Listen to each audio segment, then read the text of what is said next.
بسم الله الرحمن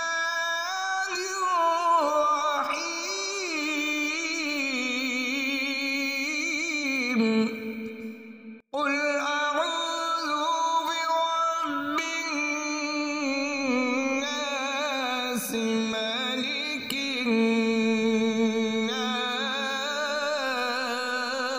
الناس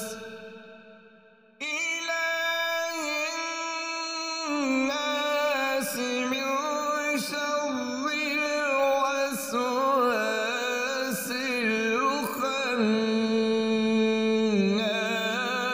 الخناس الذي يوسوس في صدور